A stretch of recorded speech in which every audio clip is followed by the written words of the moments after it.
Hi, I'm Dr. Charles Raison. I'm on the steering committee for the U.S. Psychiatric Congress. I'm here with Dr. Stephen Sobel today. Good to see you. Good to see you. You've given a great talk about OCD last night, obsessive-compulsive disorder.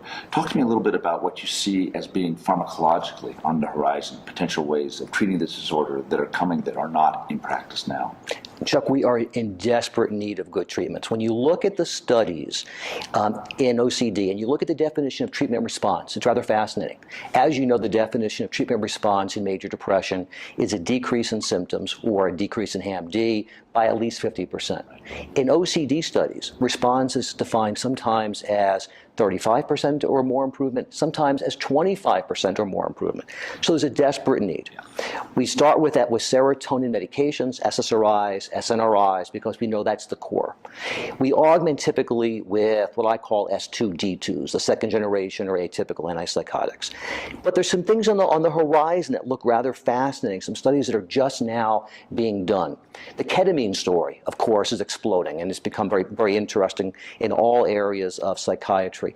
There's some data that looks at use of ketamine, IV, one dose, one bolus of IV ketamine, significantly decreased symptoms of OCD in the vast, vast majority of patients, while placebo didn't help anybody.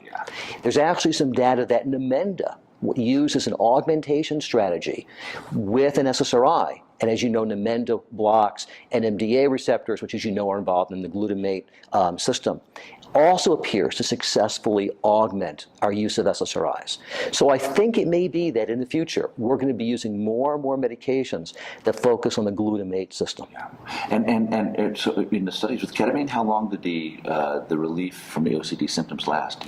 It lasted a week. The plan had been actually to do a bolus at 1 week and then another bolus a week later, and to measure at 2 weeks. Well, they found they actually had to go back and look at the 1 week data because they were still getting benefit when they got ready to do the second bolus. Amazing. And my colleague at the University of Arizona, Francisco Moreno, did some early studies suggesting psilocybin, actually, which has some similar, effects on glutamatergic signaling, may have also had some promise. So it's interesting that there seems to be a sort of a consistent story there. Absolutely. Yeah. Thank you so much. Great talking to you. My pleasure. Thank you.